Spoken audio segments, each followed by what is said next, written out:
Donald Trump is in no position to dictate terms, not at home, not abroad, certainly not to India.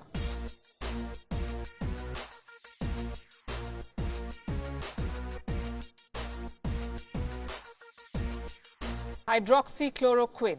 It's an anti-malarial drug. India makes a lot of it.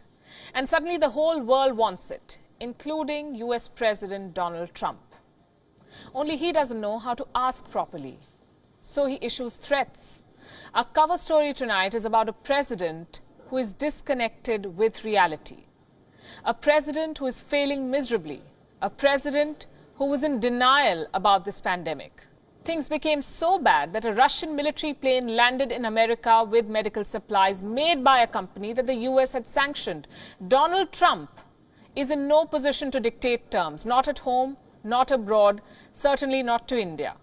And yet he threatens retaliation if his quote-unquote request is not honored. So tonight, we will tell you why Donald Trump may be single-handedly responsible for America's crisis and how lack of leadership is making a superpower bite the dust. Our story tonight begins with a press conference. A journalist rose to ask the president a question. He wanted to know about India's ban on medicine exports.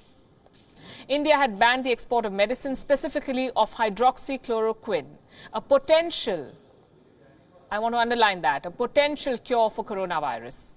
The journalist wanted to know how President Trump would deal with this ban. Trump replied with a threat. And I said, we'd appreciate your allowing our supply to come out. If he doesn't allow it to come out, that would be okay. But of course, there may be retaliation. Why wouldn't there be? A retaliation, that is what the US president is threatening. First, a botched up response, and now such bluster. America has more than 370,000 cases of the coronavirus, the highest in the world. They're failing miserably at controlling the Wuhan virus, and now Donald Trump is looking for a fall guy. The president is blaming everybody but himself. Trump wants to show that he is in control. Unfortunately for him, not many believe this. Donald Trump believes he can force any country to sell him critical supplies. Well, here are some facts that we must all know.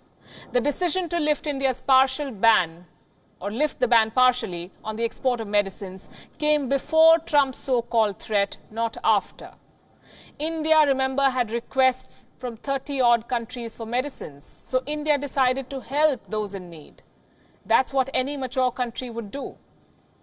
Let me repeat, India's decision came before the president hinted at retaliation, not after. So we should dismiss Trump's comments as his trademark grandstanding. India has decided that neighborhood comes first. It will give medicines to countries that need it most. As for this medicine, hydroxychloroquine, here's the thing. Trump is betting big on it. It is being called the miracle drug, but it is not a proven cure. Scientists will not vouch for it. There is no proven cure for the Wuhan coronavirus. It's all trial and error right now. Hydroxychloroquine has been given to some patients around the world. They've shown positive signs, but doctors are not widely prescribing it because the evidence is limited.